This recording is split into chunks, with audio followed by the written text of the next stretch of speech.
Alternative Dig Talk. Real issues, real talk.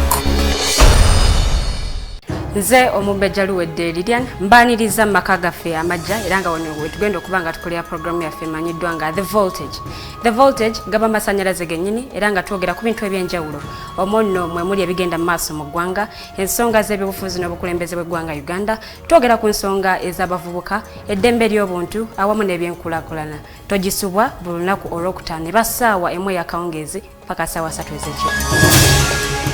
The Diaspora Link buli lwakuna sawa 11 paka sawa emu ey'olweggulo ye program gye tukuleetedde wano ku Alternative Digital Uganda. Tugenda batutunulira embeera z'Abannayuganda, baganda baffe, bannyinaffe zibawangaaliramu mu mawanga ag'ebunaayira. Bangi banyigirizibwa, bangi bakosebwa, bangi bayisiddwamu amaaso. Naye tugenda batutunulira engeri gye tusobola okulongosaamu embeera zaabwe. Tugenda kuba tulaba abo abakwatibwako abateekeddwa okuba nga balongoosa embeera zino eno. Tosubwa buli lwakuna n'omuweerezaawo Nixon Segawa. Hello everyone, my name is Abdalla Tiff and I welcome you to the Hotline Show here at the Alternative Dig Talk as we discuss issues of national importance. Join us every Monday 7 to 9 p.m. and see who will be occupying these seats here with us. Keep it Dig Talk, real issues, real talk.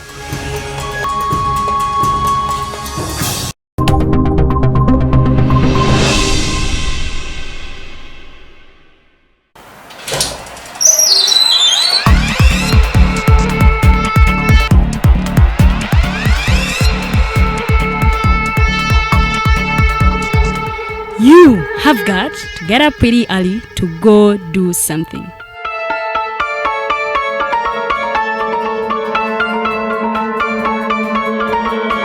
We are the Alternative Dig Talk.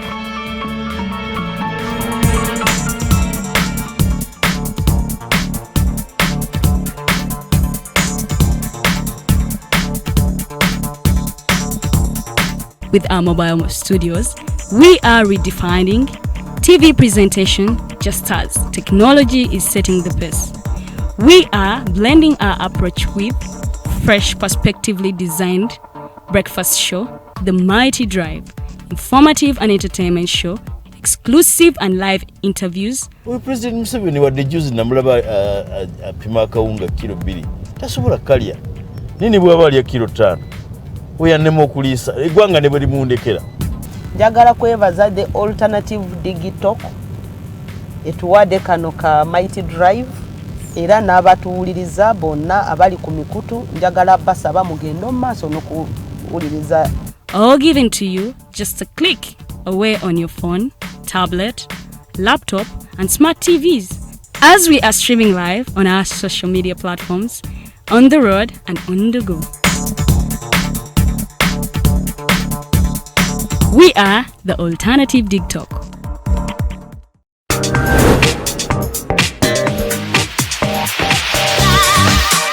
Jembadde itaita nsanza abasajja nga bagamba lwaki bala batukuula Farida lwaki mukuula abasajja omusajja baba tebamukudde asanyuka busanyusi n'akuwa ssente kati bw'alaba nga tafunye kyayagala n'alowooza mbu wamukudde aba yazikuwadde oba tewamukudde. Okay, Lydian, lwaki mwagala abasajja abakulu? Nabo batwagala naye fetwagala lwakuba tutegekera future. Okay, tutegekera future wakiise. For more insightful topics, yes, keep it the Alternative Dig Talk, real issues, real talk. Remember, Snap Talk airs every Saturday right from 6 to 7 with your girl Teddy Tenjo, but I never come alone. I come with the two beautiful girls.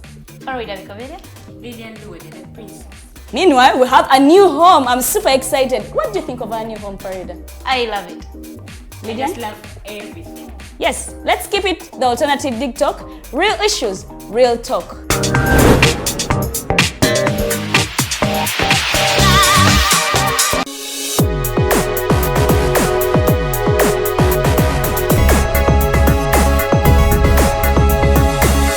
The Alternative Dig Talk.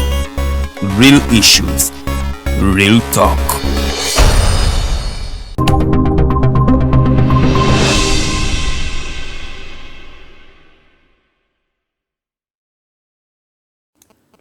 A very good evening, our viewers. We thank you for joining us this evening. It is the Hotline Show every Monday where we discuss topics that are related to politics throughout. We always want to ensure that every Ugandan, wherever you are, you have a contribution on how much we can change the politics of this country. My name is Abdalla Tiff once again, and I must say good evening, good morning, good afternoon from wherever you're watching us from. Well, it's a Monday, 6th December, and we're just left with a few days to get to the end of the year, and then welcome in another year that is 2022. Well, it has been a year of hustling. It has been a year of turmoil. It has been a year of hiccups, but we have to thank the Almighty Lord that we have been able to sail through to get to where we are today. We want to thank those who have been able to make some achievements in life. Well, that is part of the expectations in life, and those want to grieve with those who have gone through all sorts of agony, and we're like, yes, the best pillar to get you through out of that, it is the Almighty Lord. Well, like every Monday, our discussions normally range from politics. Actually, entirely it's politics, and we discuss to see how much each of us can have a contribution to making Uganda a better country. Like we committed ourselves that we need to change we need to change the social media narrative, and we are still moving on that very cause because we believe that Uganda and the entire world, you know, the media is changing, and we must be part of that transition whereby we have to be part and equally contribute to making social media that platform where each and every one of us could run and get accurate information. We believe, well, back to the topic, we believe that young people across the world, they have a strong contribution to making and shaping the politics in their countries. If you go to most of the revolutions that have taken place across the world, the young people have taken up a central role. They have been at the forefront to see that they change the political discussion. They change the political trajectory. They change the way politics is done in their country. And back home here in Uganda, when you look at the current leaders we have at different political positions, well, many of them, they stretch way back to those years when they were still in their early ages, and that's when they've been able to make a contribution. Even the current president of Uganda, Mr. Yoweri Kaguta Museveni, according to the records, he says he became a president at around 43, something like that. So it means that he also used the part of his life when he's still energetic to ensure that he gets to where he is today. And I don't think that was destined for only Mr. Museveni. So many people, they can also take the same route. They can also use the same energy the way Mr. Museveni used that. Well, in the studios, I am privileged. I've been joined by comrades. These are people who also committed and, you know, offered themselves. They dedicated their lives to the struggle to ensure that Uganda changes for the better. Well, I want to start with the lady. I have Miss Nabadda Shammy. She is a youth leader from the Justice Forum, and Justice Forum is JEEMA. And then she's also a leader in the PFT. And then on this side, I have Mr. Maseruka Sadat. He is also a youth leader in the Alliance for National Transformation. Well, thank you so much. Now, our discussion today before the guests come in, we want to look at the role of the young people in contributing to national liberation. So that is the center for our discussion tonight. I want to start with Ms. Nabadda Shammy. Our viewers could think we have brought a guest who is maybe someone with hearing impairment, so they need to listen and hear your voice. Please say hi to our viewers. Also, good evening to the viewers of the Alternative Digital. Digitalk. For the Alternative Digitalk. Yeah. Nabadda Shammy, yes, a leader in Justice Forum, and at the same time, the chairperson of the Red Card Swarm, that is the youth wing of the People's Front for Transition. And I must say, I'm delighted to be here once again. Well, thank you so much, Ms. Nabadda Shammy. I also have Maseruka Sadat. Please say hi to our viewers. Well, good evening, viewers. As introduced, my name is Sadat Maseruka, Well, I'm a youth leader in the Alliance for National Transformation. We could name it ANT, and I'm glad to be here on the Digital with you, our youthful presenter and host tonight, and we hope that the discussion we are to have is to look into most the issues that why the young people, as we offer ourselves to offer leadership in this country, why is it that there has not been an impactful change resulting from the impact of the young people? That is me what I personally want to have a discussion about, and I'm glad that I've been hosted with one of the leaders of one of the emerging movements, the PFT. So it's an honor and pleasure. Well, thank you so much, Mr. Maseruka Sadat. We are also, that seat you're seeing there, it's to be occupied by a lady from the National Unity Platform. She's called Akello Mary Phanice, and she's a former candidate, a woman member of Parliament, Busia district. So we're expecting her shortly, and I believe she'll be joining us. Well, just like the topic, we want to see how much the young people can contribute to changing the political status quo in Uganda. We believe a lot can be done, and a lot has been done.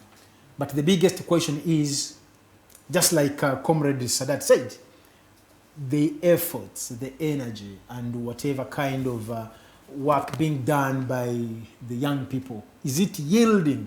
I want to start with Comrade Maseruka Sadat.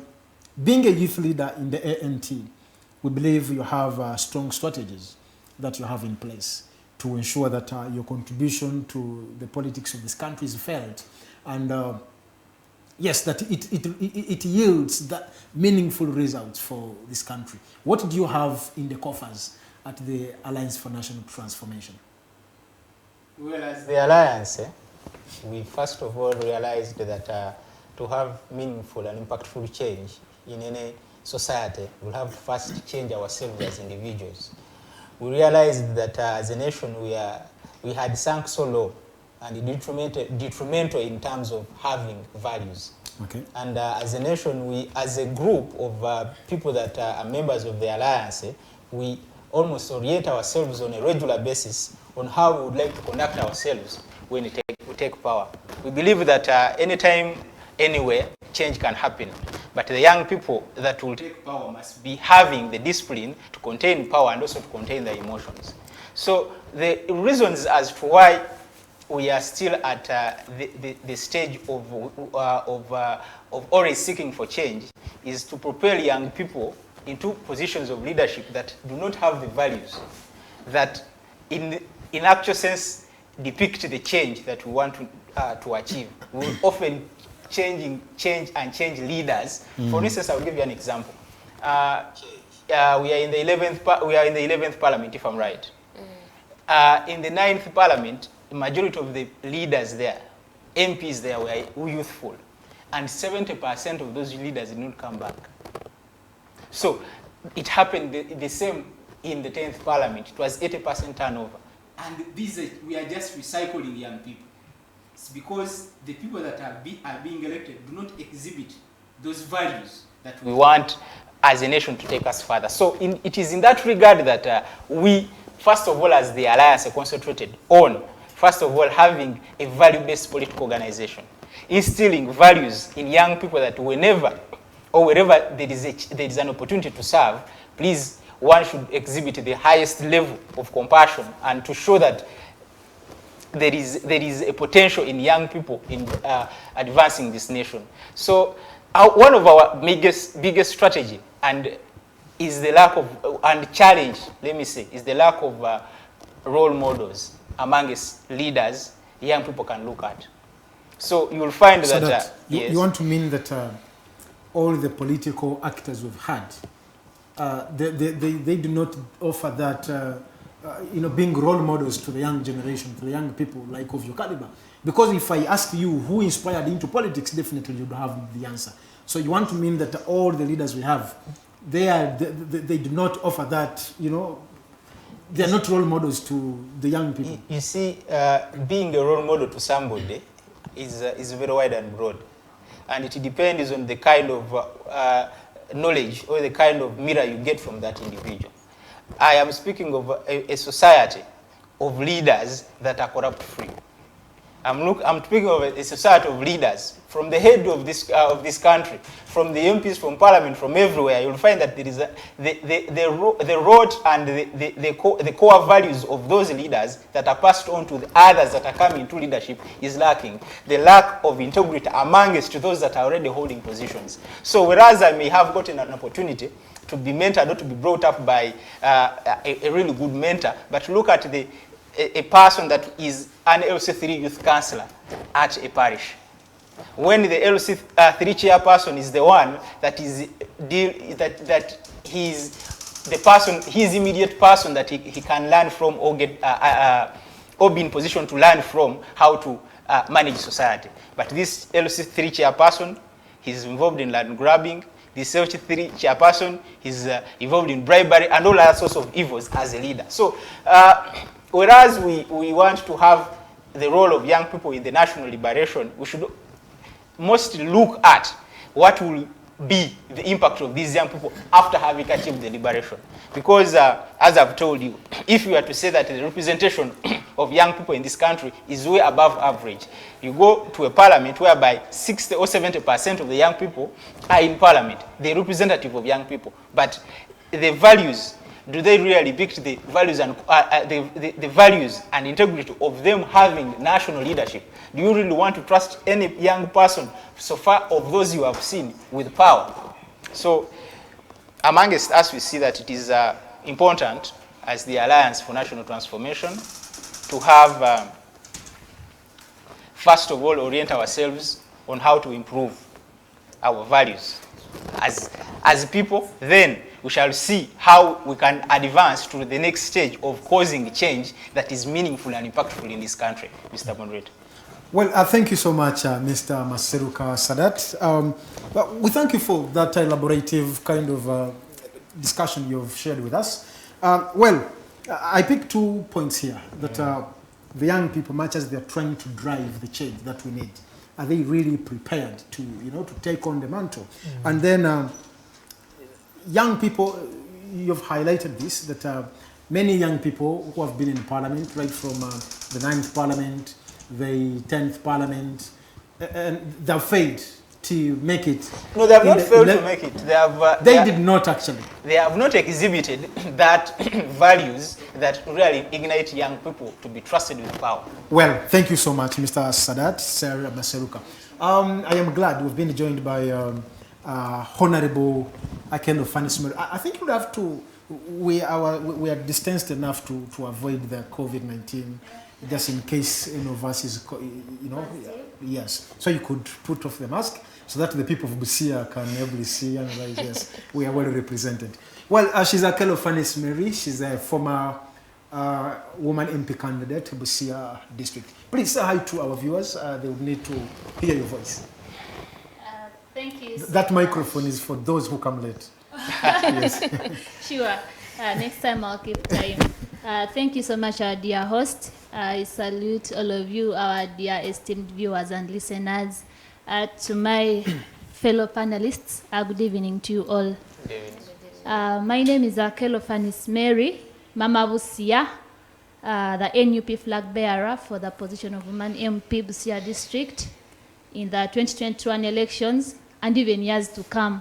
Oh, you already sealed it off. You're like, I think you're trying to copy what happens in the... She got a revelation. Mr. Museveni. At least it's clear. Every election we have, Mr. Museveni must appear on the ballot paper. So like for NUP flag bearer, 2021 and the years to come, you've already sealed that. No, for the years to come, yeah. But I wouldn't relate to the example you gave. So I'm here to go on with the discussion, and I implore you who are listening to us, to join in and comment so that we can have a fruitful discussion. Thank you. Thank you so much, Akello Phanice. Before you came in, we were looking at the role of young people and what can be done by the young people to ensure that they change the political narrative, they change the political status quo, they contribute to the liberation of their countries, not only in Uganda, but elsewhere in the world. We have seen young people taking a central role to see that politics change in their country. And I believe young people here, they are doing, but is whatever they are doing, is it yielding the results? Well, I want to go to Ms. Nabadda Shammy. Yes, please. You are a leader in the Justice Forum, yes, that is JEEMA, and at the same time you're the chairperson for the, how do you call it? PFT, Red Card Swarm. The Red Card Swarm. The Red Card Swarm, that is the PFT youth wing, right? Yes. Well, we've seen you traverse the country, moving to different places, trying to preach the gospel of PFT that you'll have to share with us maybe in the just a few minutes to come. What message are you preaching to the young people towards participating and contributing to the liberation of their country? First of all, I would love the young people to appreciate the fact that we all have one goal, whether you're Justice Forum, whether you're ANT, whether you're NOP, whether you're NRM or DP or PPP, we all have one goal in common. Now, where are we? Okay, yes, today we are discussing about the role of young people towards the national liberation, and then ask yourself, you as a young person, where do you want our country to be liberated to? Why are we liberating it? Then they will come in. Okay. For us in PFT, we say one thing. We want to liberate our country, to liberate the nation into a democratic country. It's not democratic. How isn't it democratic? I don't know. At the moment here, it's not democratic, but you want to liberate it into a democratic what? Country. How? I'll tell you, if you go to the basic conditions of democracy, I'll tell you we have to have open and fair competition. And that's not happening now. We have to have citizen participation in decision making. And right now in our country, in this junta regime, we are not seeing the number of the rate at which the youths are participating, more so in politics. I can't say it's high. But Madam Shammy, we have we're using a representative democracy, whereby citizens, they do not have to come and directly be participating in decision makings. They delegate their powers through the elected leaders. Then secondly, we have the National Youth Council. I myself, being a youth leader, I'm a citizen. The national youth leader, the NYC, the National Youth Council leader is a citizen. You get it? Yeah. And I believe he also has those decisions that he can't make. But remember, I want you to remember one thing, that political decisions depend on the will of the people. Okay. You get it? So where there is no will for the people, there should not be any decision taken. You get it? Now the young people in the country, right now, we have, when I look at this, the discussion we have today, I'll look at it in three. First of all, it will be equality, power, and then the last issue may be culture. When I talk of culture, we young people have different and lots of cultures. Okay. And you find that maybe some leaders, or our leaders, or even our adults, are not respecting our culture. Our cultures, you get it? For them, they believe, okay, they have a bad idea about the young people.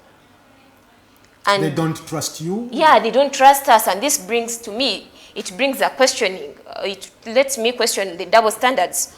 Or even we can ask, are they age blinded? Okay. You get it? So, if at all you were going to take a youth as someone, first of all, you know, they will take you to be not trustworthy. I'll give you an example. In the last elections, I was into those elections as was a candidate for the LC5 Woman Lord Councillor in Rubaga North B. What happens is that even when you go to participate in these elective politics, you know, positions, someone will ask you, but you're young. How will you lead us? If you find a youth who is not married, they'll ask you, you're not married. How are you going to lead us married people? You get it?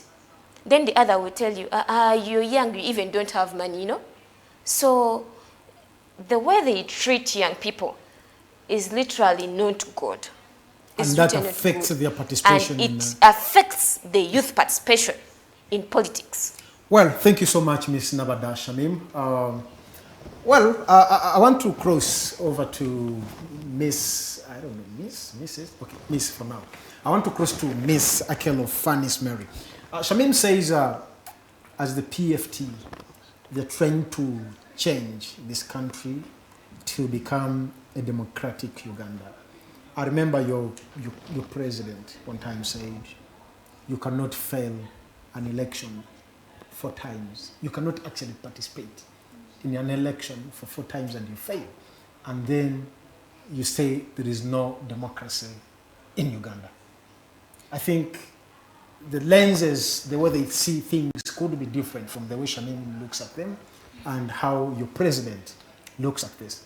Where do you think Uganda needs to move to the direction where Shamim says that they want to change the country Uganda to become a democratic country? Do you believe we have a long way to go to having democracy in this country, or you're going to, or you want to stand in the same shadow with your president? Thank you so much. I love it when I see you with that mic. Yeah, this is really, it's indeed a great lesson. Following the discussion that my colleague Shamim has given, I will not divert from it as much because you realize that what she has been speaking are facts, but also referring to what our president, His Excellency Robert Kyagulanyi Ssentamu said, that you cannot fail an election 4 times. What happens? And then you claim that there is no democracy. Then you claim that there's no democracy. Here in Uganda, you will attest to it that we are not living in a just environment. Okay. When you talk of democracy, this is giving the people or the voters a right to make a decision, a genuine decision, which does not happen in this country. Why? You realize that by the time the electorate goes into the casting of the votes, most of them are always diverted by funds. Some are even voted for. If you cannot have the right to move to the ballot and tick, so how will democracy really surface in the nation when we don't have such rights given unto the citizens? This was witnessed in the Western. You could go to vote, and then by the time you reach at the station, they tell you you've already voted. And then you've not cast the vote yourself. Is that democracy, or it is something else? Democracy ceases to exist. Okay. Now, what is the role of the youth in liberating the nation? Yes. It is so unfortunate that most of the youths have been made to think that they can no longer do anything. Why? They are crippled. They are suffocated. If you did your research, actually research clearly shows it. Our country has 78% of youth. But if you sat down and categorized these youth, you realize that very few of them have the potential to meet the requirements that I would say the ruling government has set for one to participate in the liberation of the nation. When you talk of liberation, liberation could be liberating yourself from poverty, from poor health facilities, liberating yourself from poor education systems, which the current government has really put us into, and you realize most of the youth don't have this potential. They've been suffocated. Whoever stands up to speak is intimidated. Many are in jail, you can attest to that. It's not their will, it's just because they were trying to take a step. I think my colleagues in the ANT have not really faced this so much like NUP has, but everyone can attest to that. So, however much the youths have been suppressed, their voices cannot be heard as much. Yes, we have representation in Parliament and in the other authorities, but most of these are really controlled. They cannot make most of that decision on their own. Why? They are funded into the elections. They are almost on a remote control. But I think that doesn't happen to the youth only. If you go to Parliament, many members of Parliament, especially those who side with the ruling government, yes, they do not actually take independent decisions. They are remote controlled. Like yes. How is it now? I'm trying to look at the difference because much as the youth complain, it is the same syndrome when it comes to members of Parliament on the ruling side. They and do not you just said it that the ruling in the ruling Parliament, the youths actually occupy a big number as of this Parliament. So that means if you're speaking still even about the members of Parliament, you're speaking of the young people, you know? Please go ahead, Madam Phanice. So, referring to the same thing, merely having a position, merely being an MP, let's say maybe you are a woman MP or a constituency MP, yes, you got the position, but you do not have the power. One thing we have to claim back is authority. If the people have trusted you, are you able to decide on their behalf as per their will? Okay. That is one thing we need to change. Well, thank you so much, Madam Phanice. I think I'm enjoying this discussion from the young ladies and the gentleman here with us. You see, there is a lot the young people can offer, especially in changing the country's politics and how things are done. Liberation itself means setting one free from all sorts. Well, maybe financial liberation, liberation from being oppressed, from so many things. It's an endless list. I want to go back to Mr. Sadat Maseruka. As the Alliance for National Transformation, yes, I always mistake that with transition. No, it's transformation. Transformation. Well, I believe a lot has been done by you guys. And you diagnosed well the problem, the disease we have as a country. And you raised the issues of having the youth being able to, being prepared to take on the mantle.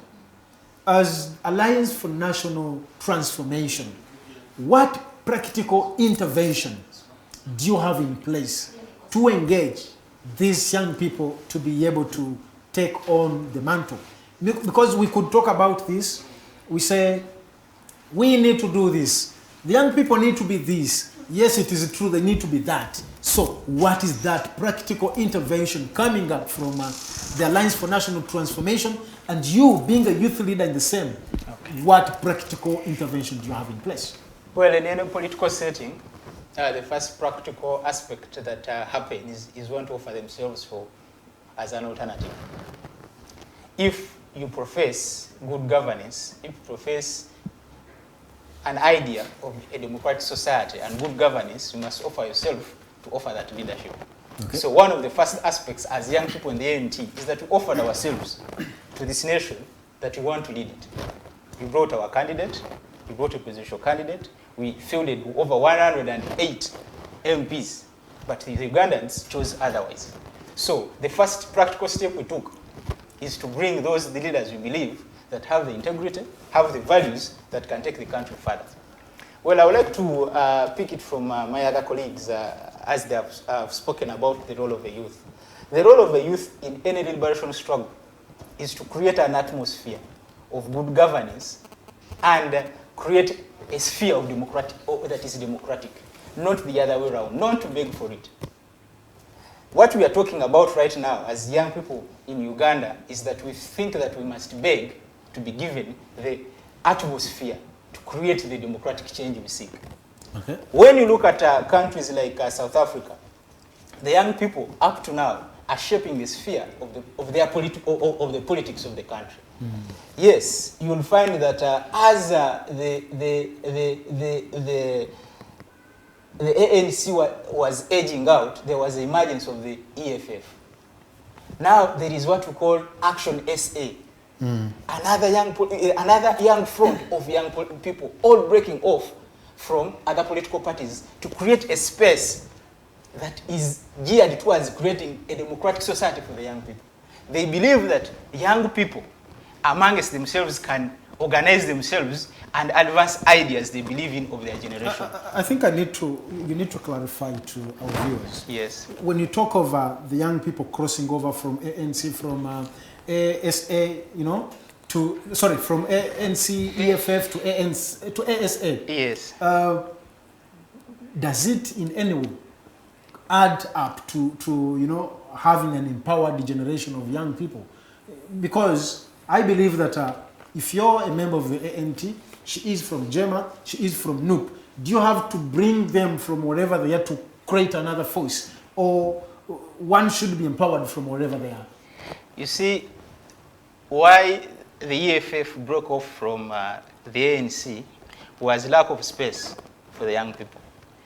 Wherever a young person, wherever they are, and they feel that their ideas are not being put at the forefront, they are at liberty by virtue of one, age and capacity, and being the people that are in their future at the moment to start something that they believe will advance them further. The young people that are currently occupying most of the spaces in the ANT and the NUP saw and realized that whereas we have other political formations, we do not see ourselves in these organizations. Well, the issue we are talking about in liberating ourselves as young people is not to be heard that we have said something, it's to be taken serious when we are saying something. If you say we have representation, you cannot say that the youth voices are not heard everywhere in this country. From actually LC, where there is a youth chairperson, to the National Youth Council, to youth MPs. But do their ideas, do what they bring on table, is it given the platform that is required for action? That is why organizations like Action SA come up. To say that we are a youth-led organization, we are advancing issues of young people. For instance, when you look at the ideas and slogans of these organizations, one, they say that, for instance, the EFF talks about the economic liberation in our lifetime. So they are talking about getting jobs as young people, not when they have aged. So they could not advance that move when they are in an organization or a setting full of old people. So they had to create, not to beg, they had to create a platform that would propel their ideas to the forefront. That is why we are still, as young people, being caged in thinking that we must beg for what we are supposed to. From the old people. What we are entitled to. There is nothing that stops one or the cropping up of as many youthful organizations as possible, provided they advance the ideas, they advance the change of creating a democratic society. We are not going to receive it from those that are already available. Thank you so much, Mr. Maseruka Sadat. Well, I think I love that. You see, in most cases when we're looking at politics, it's always good to cross over our thinking to the other countries. If you go to South Africa, the young people actually had a strong contribution to the formation of the ANC. Actually, there are the young people who came in before, then after there was the student, kind of movement that came up, and then eventually the ANC was, into existence. Well, Madam Shammy, as we move towards empowering the young people, Maseruka said in his first initial submission, that the young people, they need to, one, to switch and change get prepared actually to take on leadership. And physically, I have seen you in different regions. I saw you in Western Uganda, I saw you in Northern Uganda. Do you think the young people are prepared for this? Or they want to go and clap for whoever comes? Are they ready for this? One thing, first, you know, as we tackle the things that need to be done, you have to first realize what is it what's causing the challenges. And then first tackle what causes the challenges. After tackling what the challenges, then find a good solution. And there I'll take you here. First of all, to me, the young people, first of all, there is need to build their political capacity. First, empower them so that they should be ready. When I look, I'm sorry to say this, but of course I have to. When you look at the kind of councillors we have right now, when you look at the kind of MPs we have, I won't take you very far. I'll take you to the Lord Councillors at the Kampala City Hall Authority. When you look at the way they reason. Are you angry because you lost an election? No, I'm not. When you look at the way they reason, when you look at the way they articulate issues, you even wonder, did they go under school? My dear, why did they contest? They seem to have lost the reason as to why they came to this position. They look like they are not aware of what they have to do. So if you build their political capacity, if you empower them with leadership skills, of course they'll be able to liberate the country, because now this person knows what to do. Okay. I'll take you back in my party, in Justice Forum. We always have those trainings for leadership skills, capacity building. So by the time we say now we are going to be nominated as a candidate somewhere, already you've acquired the good leadership skills, so you know what you need, what you have to do or to offer to the country. Now, after knowing that, you should be ready to now tackle the biggest problem that we have in our country, since there is no democracy. Because to me, why I say there is no democracy in my country, you can't say we have democracy where we don't have justice and equity. So to me, I just believe a country without a nation, without justice and equity, it's shamefully empty. Are the young people ready to be guided into what makes a good leader? You've said that in your party, you've been given those skills. Yes. You've been mentored. Yes. But not everyone is a member of JEEMA, you know? Yes. So the young people you interface with, are they ready to share and to listen and acquire part of the skills you get when you're encountering with them? If you look at the rate that in politics, the rate at these positions, the elective positions, if you look at the rate of candidates, most of them, they come from parties. They have their mother parties. You see someone from NOP, you see someone from ARAMIM, you see Shamim from JEEMA, you see someone from ANT. But then there is also that person who the independent members are always very few. They have a very, very low rate, meaning that way back, not only in Justice Forum, I've seen this being done in DP, I've seen this being done in FDC. I don't know what happens in NOP since it's new.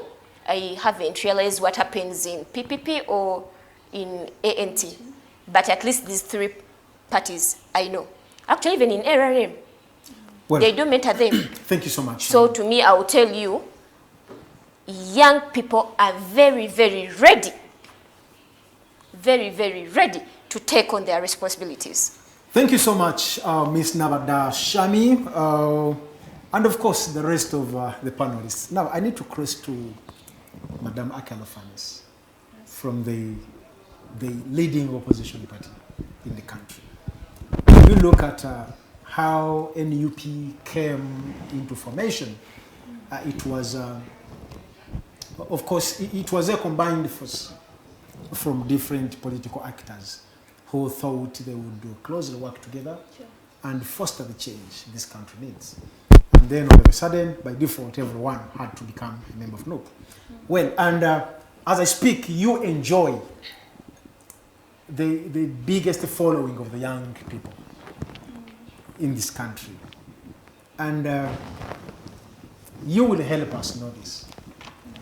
You've enjoyed the following of the young people, right? If you look at the 2021 elections, you know, everyone is like, yes, at least NUP has given a green light to the young people. And indeed, we have seen many young people coming up. Many people have been put into elective positions as a result of being members of the National Unity Platform. And unfortunately, there are incidents where we have seen young people from the same party, and even when they go back to the election, like, what's your name? Who are you? You know, and they're like, oh, I am your leader here. Like, oh, you're the one. You see? Now, what does this tell to the young people? Is this the kind of society we want to build using the young people? Or we can do more than that? As National Unity Platform, what did you do with these youth when they, like, you know, these are your followers, biggest followers, you know? What do you do with them? Do you get time? Do you create time and try to mentor them, to shape them, to become to become good leaders? Because by the time NUP got into existence, I want to believe there was not much time for them to mentor, because each and every person was coming from a different political background. Yes. Thank you, dear host. Following the discussion ongoing, I would like to refer to what my colleague had hinted on concerning the leaders we are having in the KCC. Now, I'll get back to the statement I made first, that when you look at our population as Uganda, we have 78% yeah, they are youths. And I also said, if you come down to categorize, how are these youths categorized? Okay, let's take it in an arrangement of how educated, yes, let's say how trained, what potentials have they gained. You realize that the biggest population is of people who are just struggling with life. The biggest population is uneducated. I beg to be corrected if that is not right. Okay. Yes, but you realize that most people are in that kind of state. And given the trend we are following at the moment, 2 years down the road, schools are still closed. You realize the rising number of people who are going to be uneducated is going to be so high. So, as a nation, what are we going to do? Are we going to abandon them because they are not as educated, because they don't yet have the potential we desire them to have? No. As NUP, looking at the youth specifically, it's a party that is giving chance to everyone to explore the potentials in them. Give them hope. Yes, you can. Yes, now we have a good number in the leadership positions. So the question could just be, a little bit. Yes. When you talk of hope, you see, if you go to religious sentiments, Yes. I don't want to sound like I'm attacking religions. Yeah. Many followers in the churches and everywhere, even in mosques, you know, they are kept hope. Yes. Hope one time this will happen. You know, Exactly. hope and, you know. But now, if you come to the politics, if you remember, we've had many candidates promising that. Yes. You remember we had slogans. You see, these slogans always give hope to the young people. During the time of Dr. Chiza Besigye, we had slogans like One Uganda. no, One Uganda is a slogan for the party. but we had slogans like Bajagenda, you know, Bajagenda, we masaka mujja kumulaba, you know, and everyone's like, yes, indeed, we masaka, we should wait for the man on the road. Yes. Then, Tsunami. Yes, you wait for tsunami. Tsunami is coming. People waited for tsunami. Yes. People waited for tsunami. Tsunami was nowhere to be seen. Then we came to the era of the youthful president, Robert Kyagulanyi, Bikwase Kyagulanyi, and indeed the Babi Mukwasa. Yes. Along the way, we don't know what happened. Then they're like, what was the other slogan? Bikwase Kyagulanyi, Mission, 2021 Mission, Ntebe Muntebe, you know. We are removing a dictator, you know, all these things. Exactly. And they did give hope. Yes. But is that hope worth it? Yeah, thank you. I think I'll refer right just to the last statements you said, because Kyagulanyi removing the dictator. I want to be sure that at least right now when you look at our population, the youths are not where they used to be. They had stayed in their comfort zones. Giving an example of our president, following his background, which I'm sure most of the viewers know and all of us here know. He's a man who hustled, and I'm sure his life experience is an inspiration to many. He has been giving hope, NUP has been giving hope, and now it not end at hope, because they were hopeful and now they're in positions. At least that is a step. Okay. Yes. So what needs to be done is this, and I'm sure the party is doing so. We may not come in the open to say now we are training this and so, we are training so and so in this place, but those are things that we are doing to streamline the leadership of the nation. That as we liberate the nation, am I liberated as a person? If I'm leading the others, am I doing the right thing? Well, thank you so much, Madam Akello, Phanice. I think we all agree that a lot has to be done to support and empower, prepare, you know, the young people to take on the leadership positions. I always tell people that in a country like Uganda, where you have a parliament being occupied by very aging leaders, you know, where you have, you go to public service and you see many offices being occupied by those aging persons. Actually, this is a country where many people have chosen to retire in political offices. And it's a pity to the young people. Well, we need to first go for a very, very short break, and then we'll be coming back. Then we proceed with our discussion.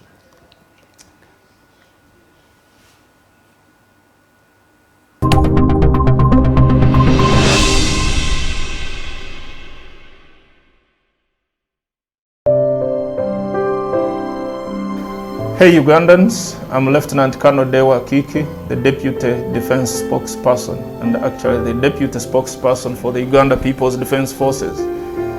I was hosted on Alternative Digital. I encourage all Ugandans that this is the way to go. Always watch, participate, give your views and ask questions on Alternative Digital. Digital, the way to go.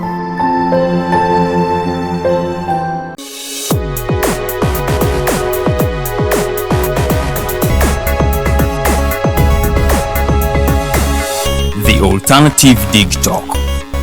Real issues, real talk.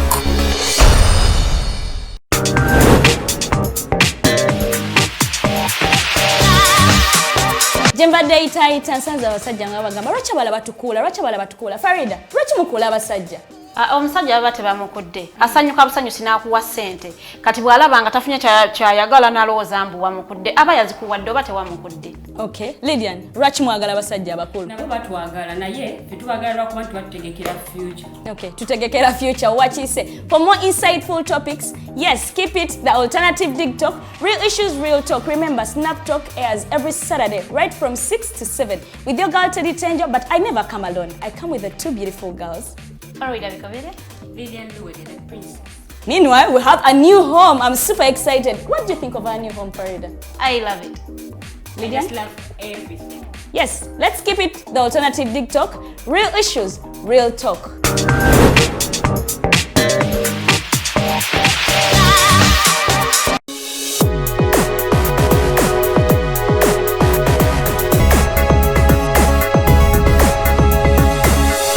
The Alternative Dig Talk.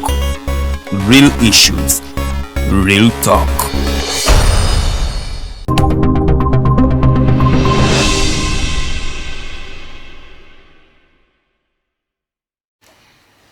Well, thank you so much, and welcome back from that short commercial break. Before we proceed, I need to look at the comments coming through from our Facebook page. Mr. Chaguba Katongole Robert says, having a positive mindset is the best thing and the way to go.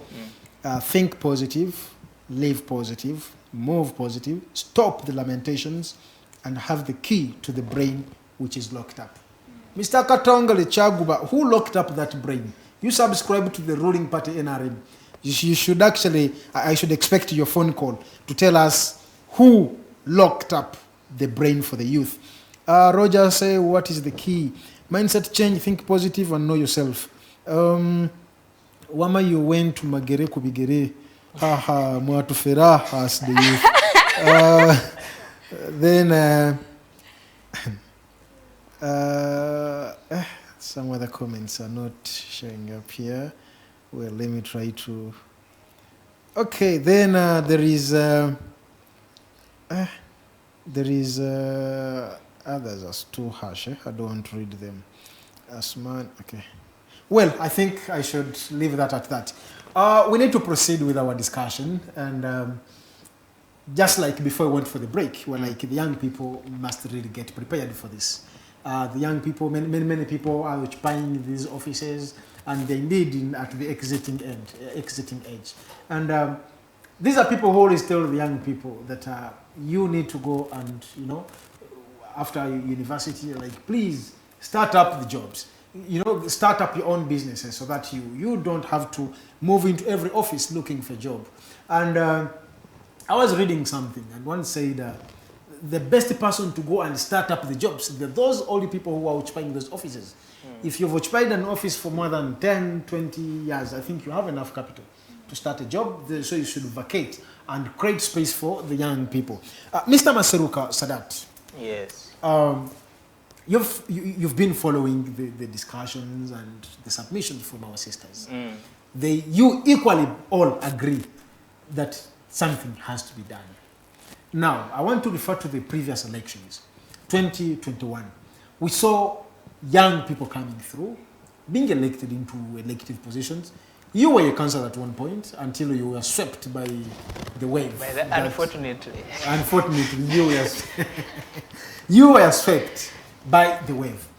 Do you think these young people, regardless of the political parties they come from, where the political party they subscribe to, do you think these people who were elected into positions, do they know what to do? You see, if you had followed my submissions from the start, I was emphasizing the issue of choosing leaders or mentoring leaders. You were a mentored leader by the time. But your voters didn't value your mentorship. Participation in politics is in two ways, as a voter and as a candidate. And participation as a voter is incumbent upon each and every person that has seen a blackboard, who has been enlightened enough to teach amongst others in their communities how to participate and have meaningful democracy. Okay. It is not incumbent upon any particular leader, not even any particular organization, to spearhead the process. For instance, we come from various villages. We all go to universities, and after we go back to those villages, how many of us that have acquired this basic knowledge go back to teach our friends that do not have the opportunity of reaching the university on the basics of having good leadership? For instance, there is a small element that is concerning everybody in society, that is of hygiene. But you'll find that the most educated people just isolate themselves from others that they believe they have not reached their status. One of, I think it is Shammy that has talked about the leaders in the KCCA. Well, I would like to remind how of a Latin phrase. It says, Vox Populi, Vox Dei. The voice of the people is the voice of God. So the people that were elected at that particular moment were the reflection of the voice of God and the voice of the people. So if they do not have the element, Aren't you tagging something very strong to God? Of course, it is through God's choosing that we become leaders. I cannot state that I was elected to lead the people of Matuga because of my own knowledge. I was not the most educated, I was not the most intelligent, I was not the eldest, but I was propelled to lead them. So it is about God's choosing that I've chosen so and so to lead us. So in that aspect, we have to respect and actually learn on how to teach these people that have actually acquired this status. Teaching who? Whoever has the capacity to lead others has the capacity to learn. So don't... Learning from who? You know... You see, you are saying learning from who is... now we want to assume this is a God-chosen someone. No. So... You see... Who can... No, when you look at the leaders we have now. Yes. Who can you teach? So the God chosen. Who can you teach? You believe they do not have political formations they come from? Of course they do. So you mean when they come to make caucuses, they are not trained on how to be exemplary leaders or how to conduct business in the parliament or in their councils? We should not think that if somebody is elected, the responsibility of the organizations, the responsibility of the community in nurturing them ends there. It actually continues that to an extent that Are you aware? Just give him a minute to finish his statement. She can ask.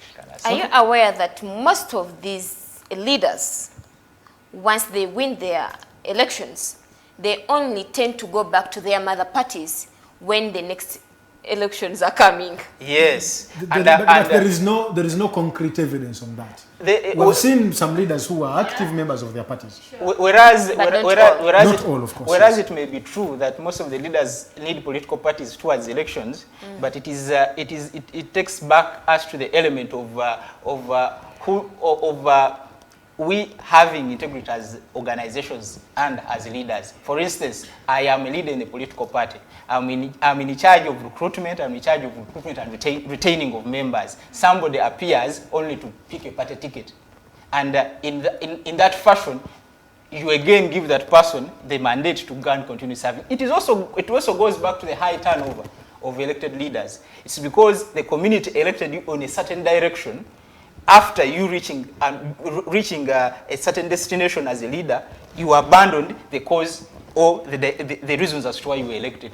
It takes me back why young people that take positions of leadership do not sustain those leadership positions. They abandoned the cause as to why they were elected. And you want to blame the entire youth population for not, because the young people would always vote young people. The reason as to why we are having a youthful presidential candidate that is the leading opposition figure is because of the statistics of the population we are having. But at the moment that youthful leader diverts from the aspirations of the young people, they will look for another person and will blame them for not having brought change. But it is the people that have come up as symbols of change, diverting from the core values of leading the young people. So when somebody is elected, the element of them being nurtured, if they did not get that opportunity before, comes in by having strong institutions where they come from. A political party must, as a matter of necessity, always be nurturing, training, and mentoring its leaders so that they are a good example and a mirror of that party's manifesto and values amongst the people they lead. And also the community. For instance, we are a young population, and I can assure you, if people in Matuga today elected me as a member of ANT, the moment I switch and I join another political party, they will first of all question my decision, and they will show their dissatisfaction in the ballot. So I will lose the position, and I will learn that these are the reasons as to why I was elected. The reason as to why we are saying that these people abandoned. Hold on a moment. We've seen very many scenarios, as you've just illustrated in your example, that when they elect you and you change into another party, then your people may not elect you again. But we've seen people change from NRM to FDC, and they will elect them. We've seen people change from the FDC to NRM, and again they are being elected. So to me, I don't think that's the main cause as to why we're having incompetent leaders. No, the incompetence of leaders is not attached to changing of political parties, but in any event, a person that has been elected for the cause of support, on reasons, as somebody that has been elected on a particular platform will always have to maintain that platform if the people not change what most of those leaders are talking about is changed by the movement of the people. The people who were NRM, if they shift and they say now we want blue or we want FDC, that leader will move with those people. The moment you divert from that move or you remain as an NRM, you will lose. So most of the leaders are talking about actually move with the movement of the ground and the change of the people's aspirations. Whereas they may have been in a certain camp, but as a result of time, their mindset changes, and it also leads to the mind. It also influences the decision of the leader. It is not the other way around. If maybe I could just comment something. Please do. Please do. Brother is saying, it's concerning changing parties. In most cases, you come to realize that the electorate, in most cases, they don't even have a say to that. By the time, let's say you are ANT, and then the next time you're going to become NUP, you will assess the ground as you, and you'll be like, I think NUP is gaining more potential. Because of your aspirations to go into that position, you will align your interests with the interests of the ground. Well, I think... Madam Phanice, you participated in the 2021 election. Yes. Initially, I didn't know your political affiliation. Yes. And we saw many people crossing from different political parties, like the DP bloc. The DP bloc had people like Honorable Namboze. It had Mwanga Chivumbi. It had Honorable Seguna. A number of them. And eventually, they are able to retain their seats. Now, was that because of their capacity to respond to the needs of the electorate, or it was because of the influence of the party they switched to? Do you think these people would still retain their positions if they remained in a Democratic Party, or what is your assessment on that? Now, following the recently concluded elections, I'll stick to the recent elections. Please. You realize that NUP had a lot and still has a lot of power in people. There is that, I will call it a wave, as it is referred to. Yes? But regardless of the wave, I want to align myself with the thinking that the people who transferred from DP, who transferred from those other parties to NUP, saw a potential in this new party. Yes, DP has existed for a long time. I'm not saying it has not performed, but maybe they assessed the situation and perhaps they could have shared with the electorate. Yes? Was that decision favorable for them as individuals for their personal benefits to land onto those positions, or it was beneficial to the society? I will disassociate myself with referring to them as landing in the positions. Yes? I'm sure by the time you aspire as a true leader, your desire is to serve your people. So regardless of which party you're in, your intention would be to serve the people. That would actually be the core value. That's ideal. Yes, but now, in this particular instance we are looking at, Abdalla Tiff, I belong to NRM, I want to assume, and then time came, as like, NRM is not favoring me, let me cross to ANT, then I cross to ANT, eventually, I land into the position. I win the elections, okay, you're not comfortable with landing into the position. Now, is that to my personal interests? Is it a do or die as long as I get there? Or it is because these electorates, the voters, have seen some potential, they've seen something unique that Phanice can offer to us? Like, we need to understand what is the difference in that. The difference, I'm very sure they are leaders who have attained positions as independent candidates. Yes? And now, I'm not going to associate myself so much to the understanding that it's all about a party. No. Sometimes it takes the integrity of the person. What trust have the electorate built in you? Without the party, can you still serve us? Okay. Yes. So that makes me conclude that regardless of someone transferring from the party, provided they are to represent the voice of the electorate. Yes. Well, I need to go back to Madam Miss Nabadda Shammy from PFT. PFT is the youngest kid on the block. And we cannot have you on the show and then fail to give you the opportunity to tell us more about the PFT and the young people. I see my cameraman is smiling. I don't know whether because the topic is interesting or because he likes the way you smile. I don't know. Now, being a leader in the PFT and leading a youthful wing, yes, this is going to, it's related to the very first question I asked you, the message you're giving to the young people. Now, I just want to twist it just very, very briefly.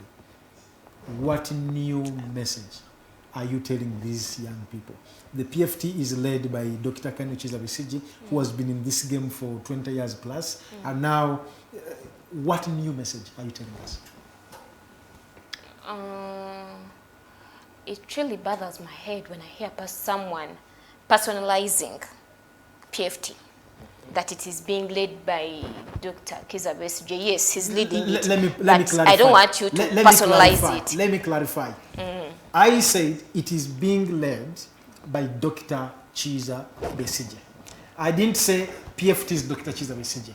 Like it is, the youth wing is being led by you, and the youth, the mainstream is being led by Dr. Kano Chiza Besije, who has been in this game for 20 years plus. And one would assume where Kebi is, we already, there is a way there is, I want to borrow a word from the Pentecostals, that one is already, Phanice, you should help me. Like, there are those who are born again and... But anyway, I'll reply to your question. I'll reply to your question.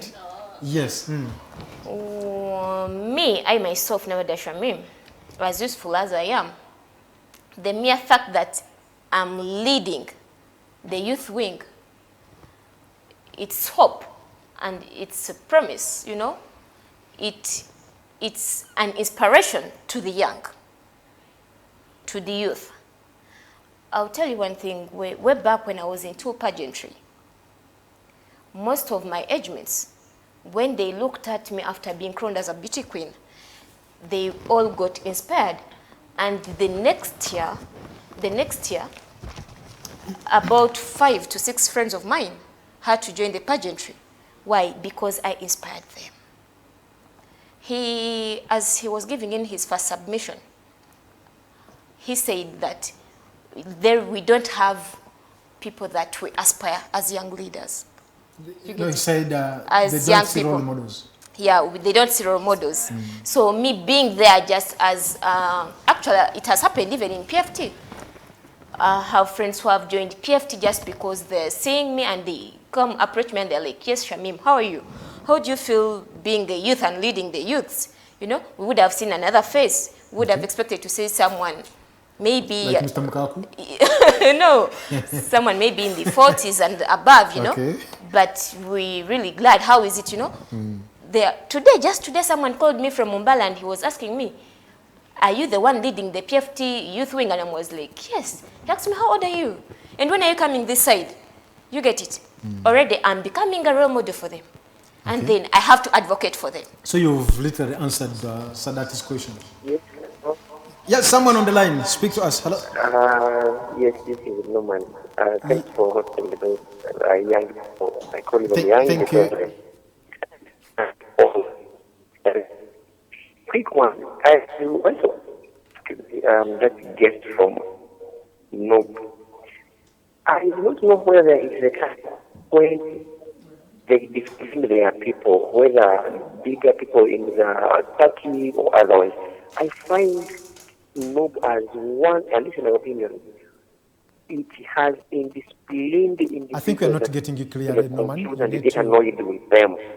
For example, a full commissioner of late, I watched him on one of the TVs in this city. saying is what as literally abusing someone. And I think if we are to develop this country, yes, Museveni is better, he can get it, but there is some bit of respect that needs to be given to him. You get? So you find a whole commissioner of parliament communicating the way he was communicating. I was just shocked. And then I also hear from her about her comments in regards to this Chigulanguji man, that is called Wahulumbri or something. I find his communication really, I don't know, just so funny. For me, at a personal level, why do such members associate with people or don't even go ahead to blame their communication style? Because yes, he could have sense in his communication, but it is when he goes overboard. So what happens? Are there measures that NOP uses to guide and shape or even expel its members in discipline? As for my dear of NT, God, it is like a total speed is just worrying. Maybe he needs to convince me and so many of us to see how best can this let us move and like a Subaru. Yeah. So now, thank you. Sadat didn't get the question. Unfortunately, we have lost Norman. But did you get the question, Phanice? There are millions of insults from NUP. They're actually they're like angry dogs, hungry dogs actually. When you try to say anything which is outside interest, they will handle you left, right. Even cited an example. There is a certain document that I read, which was written by the Commission of Parliament, Honorable Zake. And when you look at the language used, you would really find it wanting. So it's like, how are you able to move and how will you really convince the population when you're moving with such a group of people that does not have respect for one another, that can attack whoever tries to cross their way? Okay, I think I'll respond to that question, depending on how I've understood it. Majorly it's concerning insults. Of course, we may not expect concrete, because you're not the party spokesperson. Yes, sure. So you're just giving your view, your personal view as a member of the party. Yeah, definitely. So in my view, I will not say I support insults and poor communication, because respect is always due. But then one thing we must understand is that respect is not commanded, it's earned. I would refer to a scenario whereby you see, okay, I'll give an example of, let's say, a population whereby you've lived in a desperate condition, yes? You're always hopeful for a change, let's say a change in the health facility, the change is not achieved. An improvement, not even a little of it. Personally, perhaps you don't possess anything. You reach a time whereby you feel you have nothing to lose. You get? And that's where you see some people even surrendering their lives. Right now, we are, the country is in a what? There is a war ongoing with the ADFs. I'm very sure those people, it could not be their will to be terrorists. But perhaps maybe the condition has pushed them to that extent. And sometimes when people are left at such a verge, they end up doing things that may really not seem so good to the community. Yeah, that are not ethical. However, concerning what the commissioner, concerning the commissioner's communication, everyone has their own way of communicating. It's yes, okay. I would like to communicate that. At times you have to be radical for someone to get your point. Okay. Yes, I'm not in support of disrespect, but I'm trying to make a point. But according to what me I'm getting from a point, of course you're in support of it. No, I would like to make this clear, both on air and here, that I'm not in support of disrespect. However, sometimes make your voice loud. At times you may have to act extraordinarily,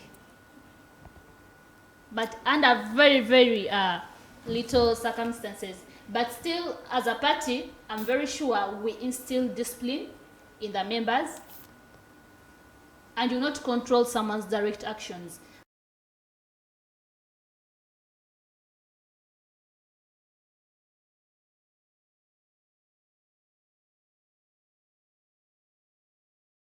Katolu Bwama and the second former vice president. I don't know where this one is coming from.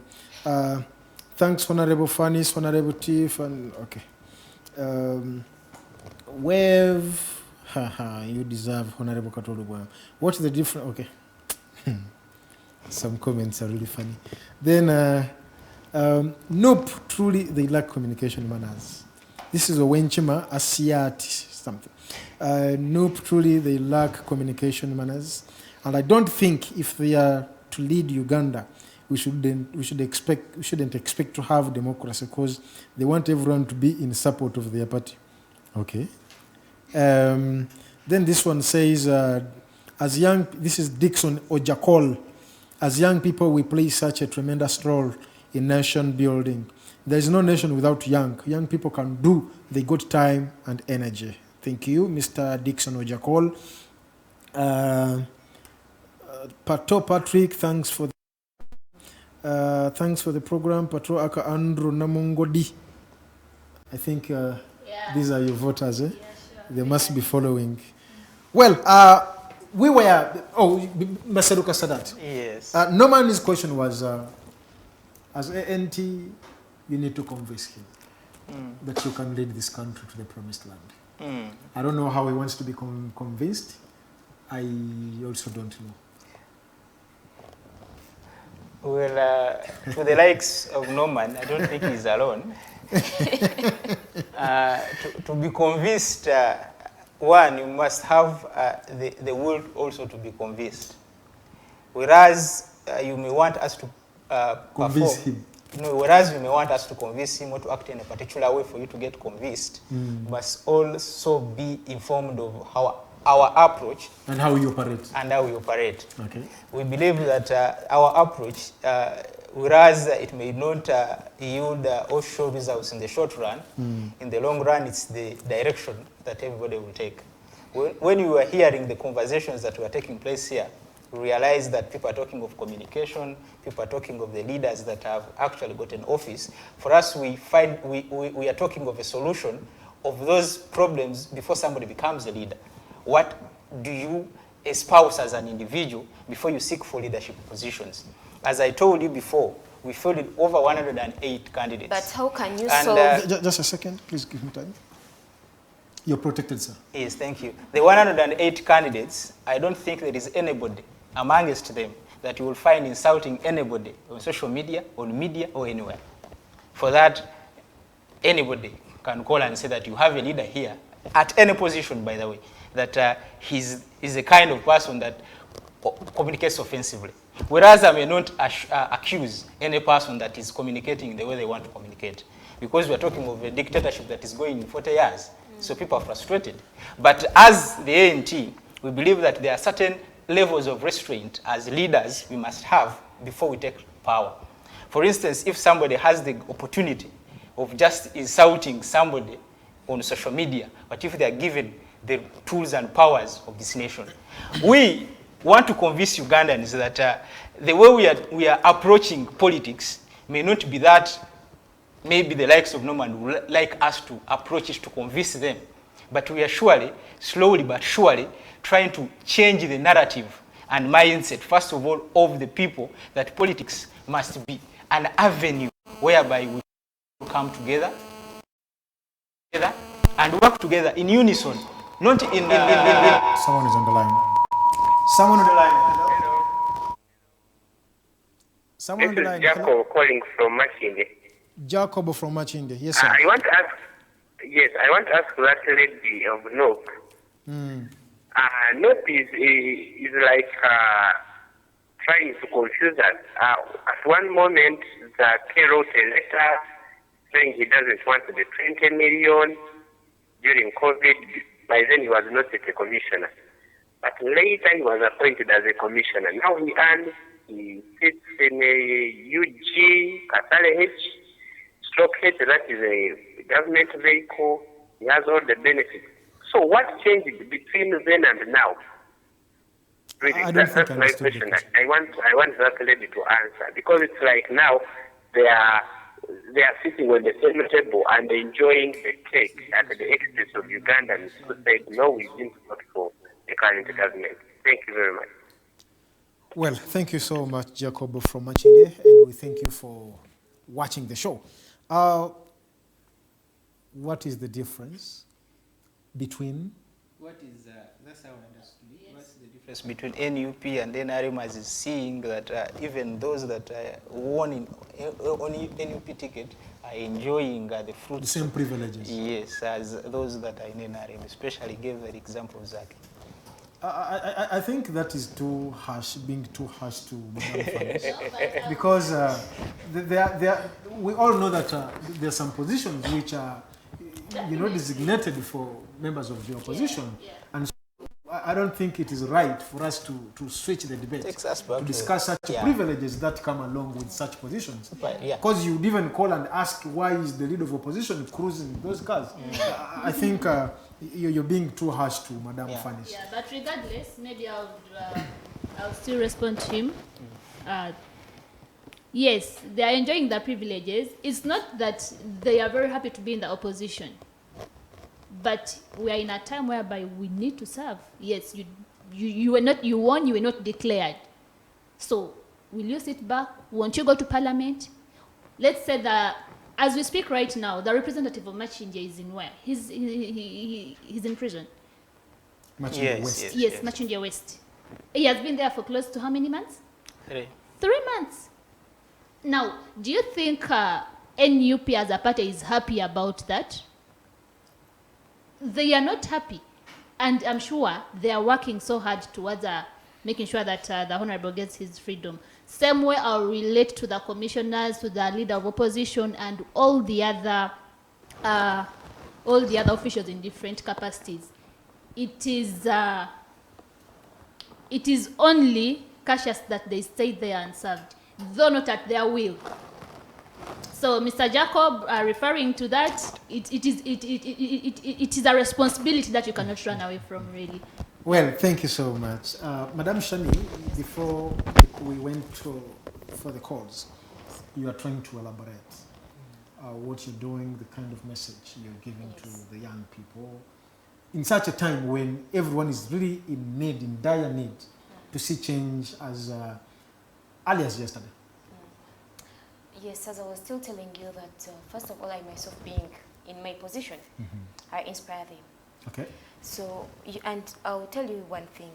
You can't inspire young people. It's just like babies. You can't inspire this child, or you can't, you can't go just come and lead them, without being, first put yourself into their shoes. Okay. Fit in their shoes. Realize what do they need. What do they like? What do they dislike? Then after that, after your collective resolutions come out, and as to me what I'm doing, first of all, I'm inspiring them. Secondly, I'm trying to give them hope, and not just giving hope. I want to, I'm actually embracing their culture, that is putting myself into their shoes, embracing their culture, and at the same time, the PFT is creating space for these young people. Because when you look at the Red Card Swam, I'm not the only leader there. It composes of 30 committee members, and those are all just youths. Okay. And actually, those are the national committee members. They are 30. But of course, we're having regional coordinators, and those are youths. Ms. Nabadda, I am looking at this in the perspective of the kind of message you're giving these people towards liberating this country. We've just come from the elections, and we had 14 candidates, 12 candidates. Yes? And each of these candidates had a promise to the young people, Now, here again we have the PFT trying to convince Ugandans that, please, let us work towards this direction and overthrow the junta. The narrative we have had for so many years. So, what new message are you telling these people? I've been telling you, you can't just come, like my colleague narrated here, that for them they are not looking at the problems, but they are solving. And actually, you can't solve. What are you going to solve if you haven't identified that problem? So as PFT, the first message that I'm taking out there is that to make sure that all the youths in our nation, in our country, realize the fact that we have a crisis in the country. We have a crisis of unemployment. We have a crisis of education. In the medical part of, or when you go to the medical side, we also have a crisis. So there yes, is a crisis of insecurity and multiple crises. Now, what about the crisis? So after them accepting and knowing the fact that we have a crisis, and them accepting that we have a crisis, so I rally them to join together, to jointly join us. And do what? And come out and fight for the liberation of our country. Let us raise our voices, you know.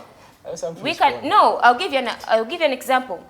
When I'm talking about the young people, when you go to Durban, in Durban, way back in, that was in 1970s, young people, of course, came out and strike. They had a strike. Just imagine if, just in 1 week, we say all young medics don't go to hospitals, don't work. If we say all students not going to schools, you're rallying the young people towards that? No, I'm just saying, I'm just giving an example. Okay. If we say, okay, let's stay home, don't go to markets, let's stay home. This government, the NRM government, what are they going to do? So can they provide food? Can they provide? Part of the action plan you have?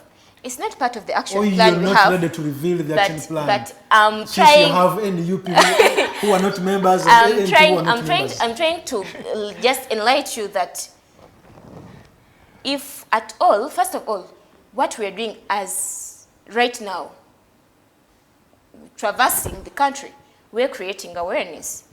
We are preaching our ideology to the people. That is that PFT ideology. We have a crisis book, and we have the transitional agenda. Mr. I think the gentleman on camera, you should, we need to take this on record. We have the transition agenda. Okay. So we want the people to, you know, as we are traversing, we are telling the people the crisis and at the same time giving them the solutions. So, and we can't solve these solutions as us, the members of PFT, but we can only solve these solutions if we join together as a country and say it's time for, those people as well to be part time up. Of course. That's why... I think you're going to first hold it at that. Phanice has something burning. We don't want her to be choked, something to choke her. Yeah, sure. I really like it, and I love it when my colleague Shamim comes out and says they're being an inspiration. They're preaching the agenda. Now, I like the ideology. I like the activities you're doing. But what I don't like is the fact that we are coming up with so many formations. We already have very many existing. Like which one? Why are they? We have parties existing. FDC, we have JEEMA, we have NUP, and now I'll refer to the People Power Movement. I'm very sure when does the People Power Movement still exist? Does the People Power still exist? I am the moderator here, madam. Please. Yes. Yes. Thank you for the protection. Responding to you, the People Power has never died out. It is a political wing of the NUP. What do we need to do? We may have all the brightest ideas, because as youths, we must appreciate you are tremendous. But what we need to do is unite. I think I need to guide here. People Power is the political wing of the NUP, or it is the vice versa? I think it is NUP which is the political wing of the People Power is the NUP is the party, yes, and People Power is a political wing. It's so the moment you have People Power as a political wing of the NUP, yes, that means you've already distanced yourself from other people who subscribe to other political entities. Yes, and so we cannot, in that regard, we cannot look at NUP as if a kind of a political grouping in the likes of the PFT. Because PFT is not a party, right? PFT actually is not a party. Yes. It comprises of different parties. We have the Justice And, Forum. And we have the same applies to the People Power Movement. We That have I understand. Let's first hear one at a time. Yes, I would like to have us to conclude. I also say something. Yeah, maybe let me conclude, then he will talk on. Please. Yes, like I said, merely coming up with so many information is not going to bring a solution. We need to act. Can we start from where we are? Yes? Let's say we have the People Power Movement. I'm very sure, like I was saying, if you moved in the whole nation, even where, let me say also where the staunch NRM supporters are, they know that people power exists. Yes? I would like the idea of the PFT, but it's going to take centuries for it to stick into the people, into the layman population that we... Where do you get the confidence? It's not taking centuries because actually we are Why I get traversing the confidence to say Yes. this is because people power did not just emerge in a day or in a year. Yes, we have 5 years before the next election. Yes. By the way, people power and NUP, there was people power before, but by the time we went for elections, people power had actually died off. There was NUP as a party. That is one thing I want And to say. NUP, by the way, we went to the elections when NUP is less than 2 months old. Can I say something, sir? Please. Maybe could I just conclude before he says it? It will be brief. Okay, sure.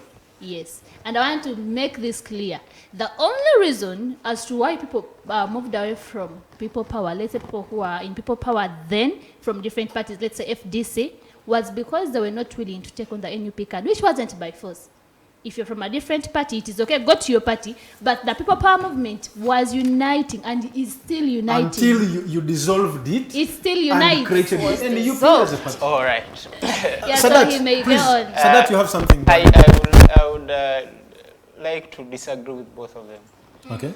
And I will start with the person with the woman MP for Busia, that nobody in this country or in the world owns has the monopoly of deciding which direction or own any change-seeking movement. That was dissolved in 2005. No, whatever, if it is there or not. No, it existed before and it was dissolved in 2005. Any Ugandan who believes that there's something that has to be done to create change in this country is allowed and is free to start. Okay. And bring out his ideas and sell them to the population and call on any other person that would like to be part of that vehicle to seek change. Two, I do not subscribe to the PFT, but I have read the transformation agenda. And it is highlighting the problems that have been prevalent in Uganda ever since, let me say, 1996. They have been accumulating and till now. So me as an individual, I do not believe that we should only continue highlighting the problems we are having, telling people that we are having only these are the problems we are having, which I am very sure Ugandans, whenever they go for an election, they have problems that they want to address. The issue is, what are the solutions? What alternative are we bringing to the problems that are being available at the moment? Not we continue telling them you are poor, youth do not have jobs.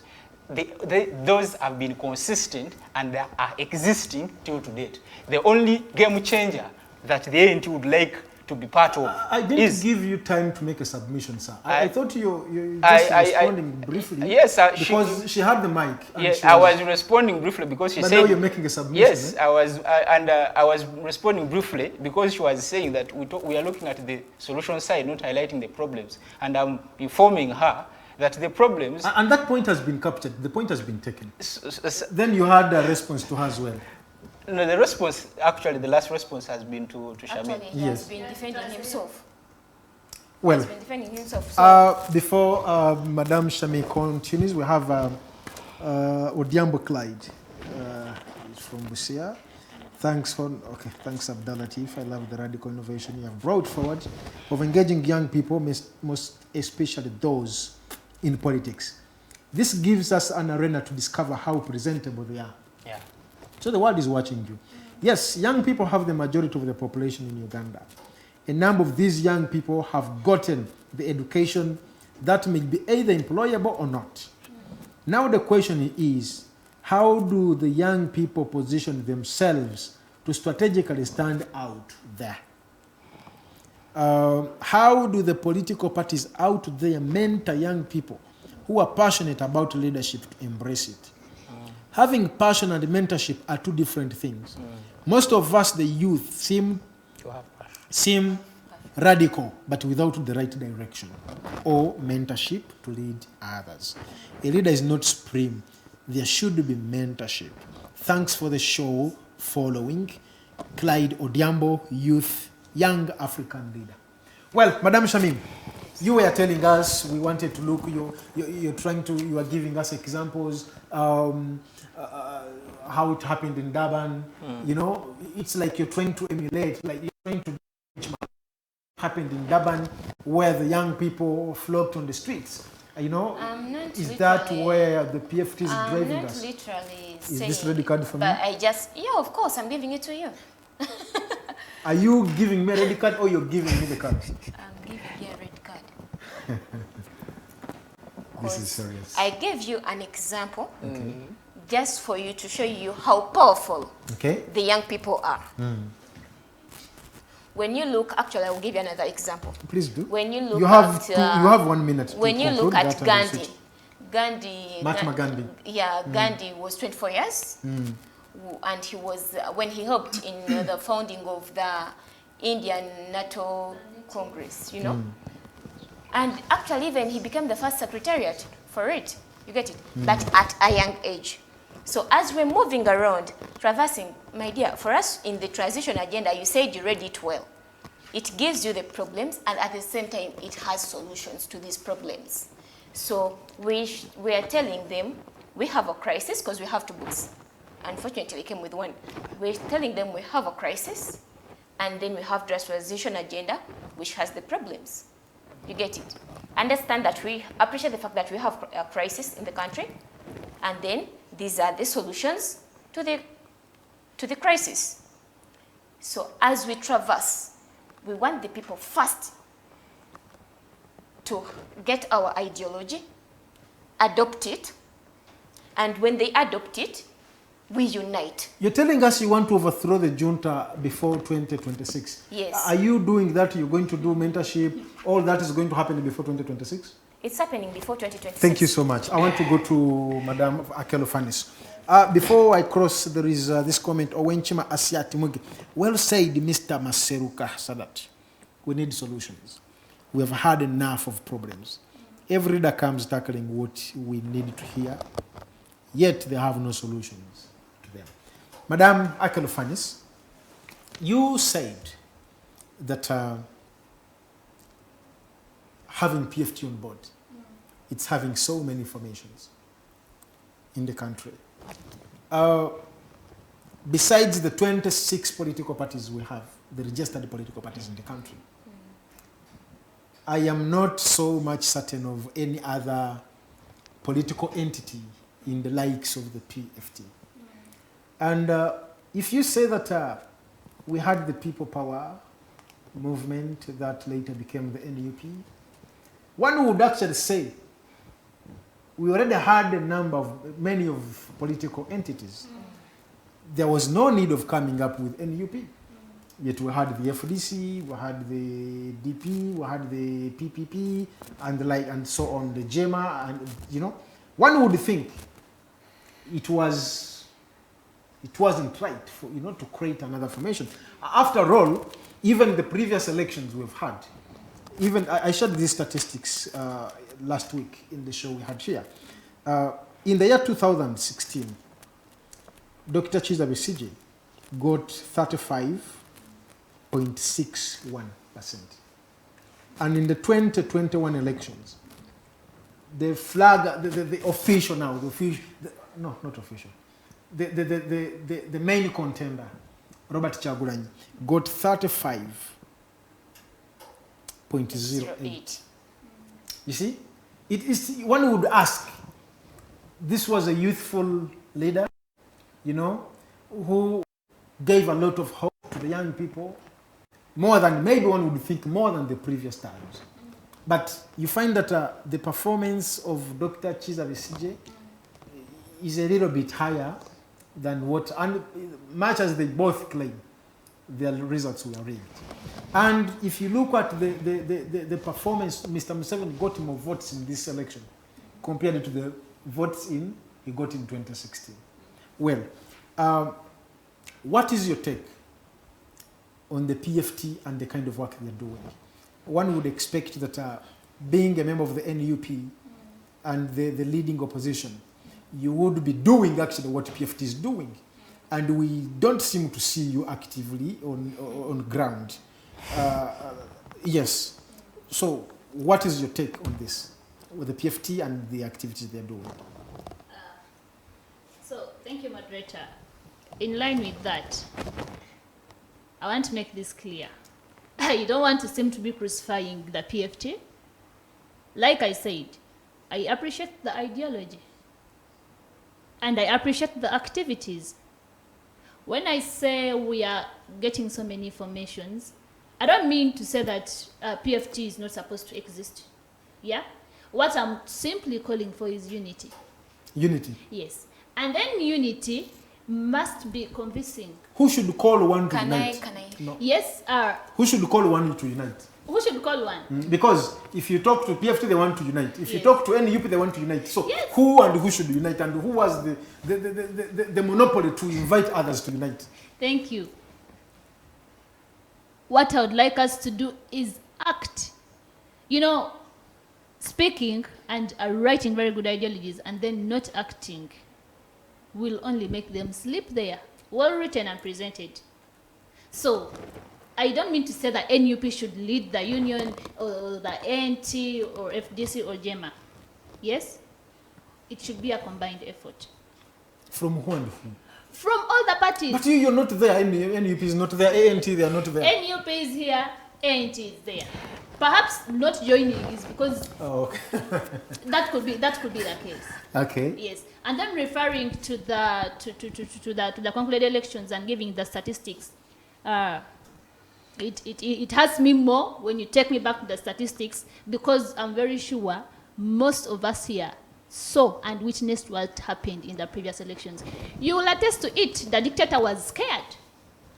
And he had to use whatever he Phanice, had. it has been the same discussion from the time we have had elections. Yes. It has always been the same story, you know, time and again. Dr. Chizabesi says, I've been rigged.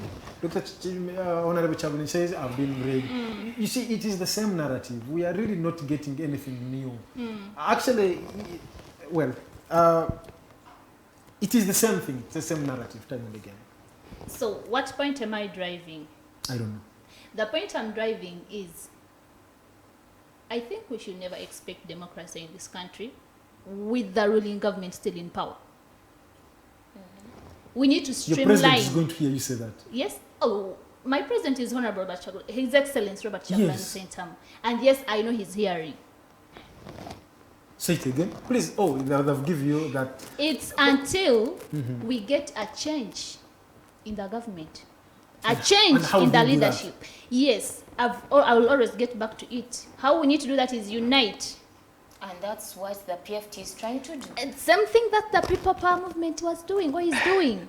Don't, well.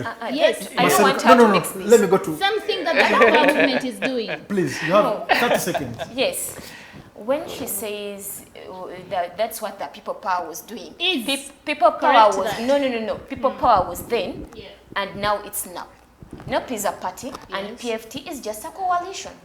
And People Power is... And actually, I want to inform you about one thing. Maybe you're mistaken somewhere. Members of the NUP were invited.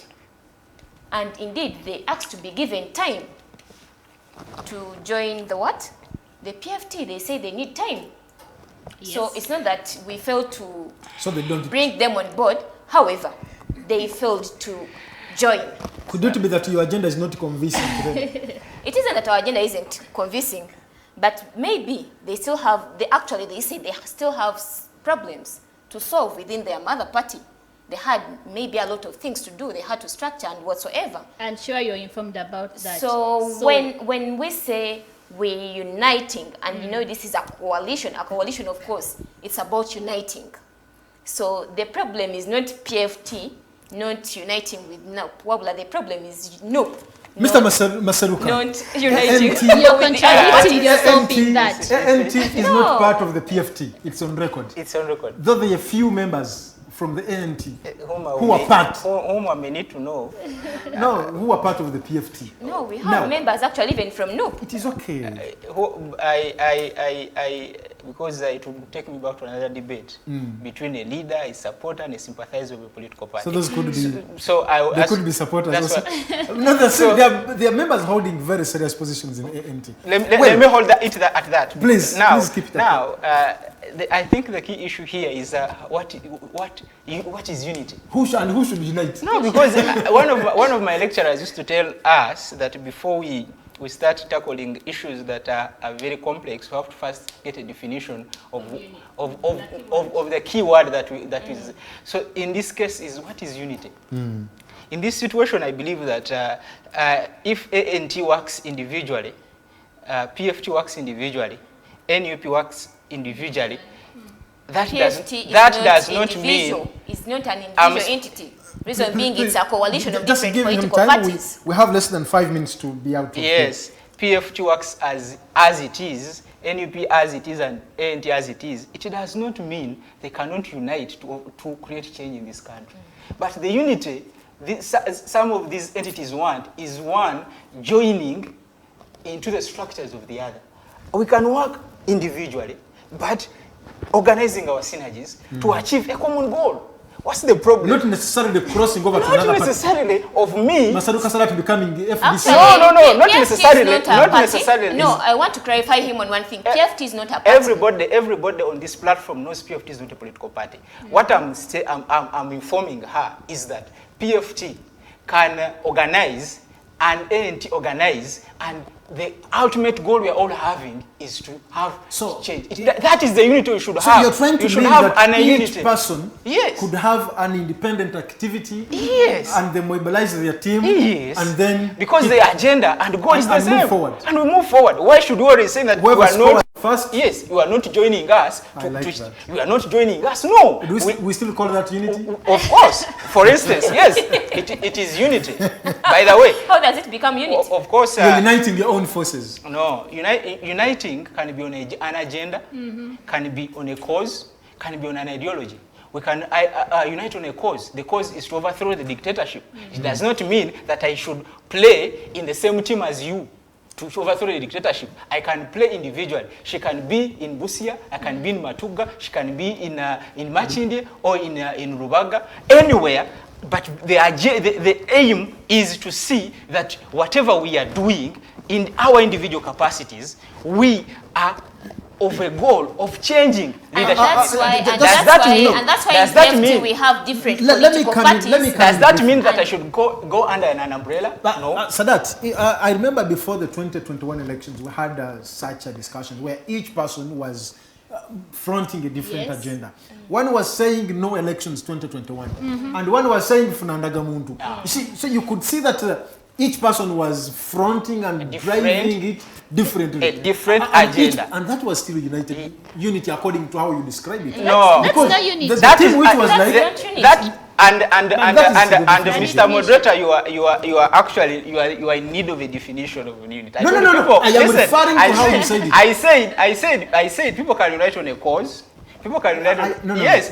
And in this case, if somebody, his cause is get a national ID, and another person's cause is do not go for elections. Those are different causes. There is no unity. But if they unite, if their unity is we want to overthrow or to change leadership in this country, I am the leader, don't forget. I remember, sir. Yes. So in your submission, you say each person can regroup. Yes. They can create their own strategies of how to tackle the biggest problem. Yes. And in the current situation, the biggest problem is having Mr. Museveni top. Yes. So one force was saying, if you get in Dagamuntu, we will definitely overthrow this person. Yes. And then one other person was saying, let us regroup. We actually don't need Indagamuntu. Let us do this. Let us boycott. But in your Let us boycott. And if we boycott, we shall overthrow The junta. So is this the kind of unity you're talking about? No, but in your own explanation, you have given one strategy fighting the other. Do not get that's what you're elaborating. That's what you're elaborating. And so you are trying to. I want to put it right to him. I want to put it right to him. PFT comprises of different political entities. That is known. And the unity that you're saying, the unity, what he's trying to say. Unity is not in how many number of people. These political parties. I think let's listen to one at a time. These political parties have different leaders. Have different leaders. You know, and it's upon these leaders to go back and mobilize into their mother parties. Maseruka, you have 30 seconds to actually make your concluding remarks. Thank you so much. First of all, I would like to inform people on this show that to unite, it does not mean that I should come to your house. I should only share in what you believe in. I expected you to say that to unite does not mean to work together. No. But working together, of course, if you have united, you work together. But these are, for instance, we are different components of the body. My eyes work independently, my arms work independently, but their common goal is to make me as an individual to move. So the agenda, that is what I'm talking about. What is the agenda of PFT? What is the agenda? What is the agenda?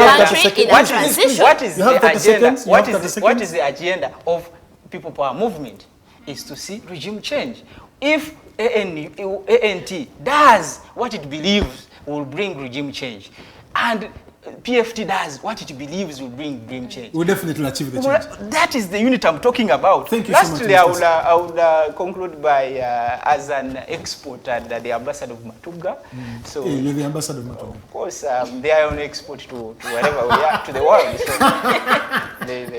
I must send greetings to my people. Okay. Yes, I thank you for the opportunity for having hosted me here today. Thank you for making time. Shamim, you have 30 seconds.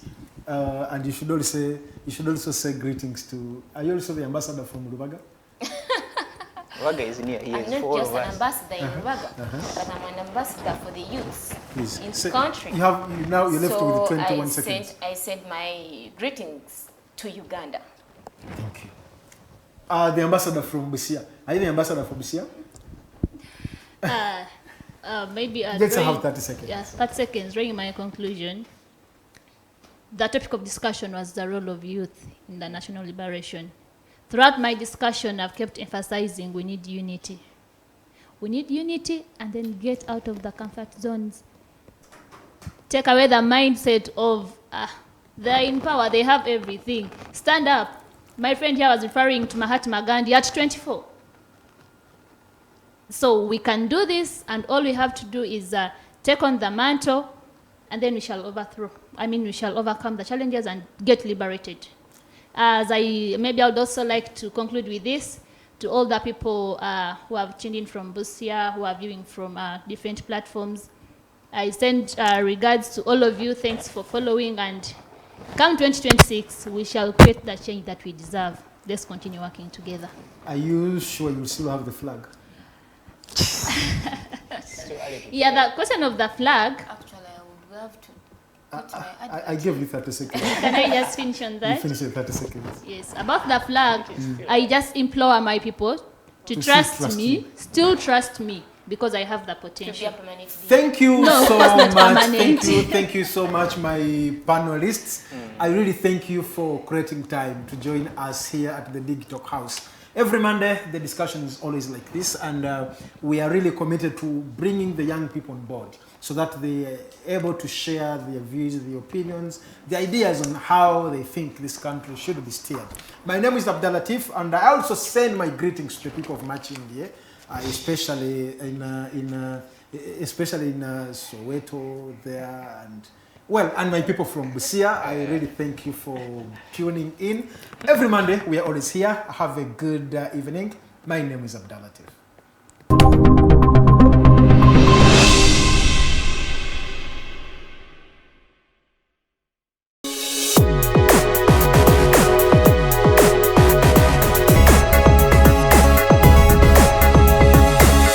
The Alternative Dig Talk. Real issues, real talk.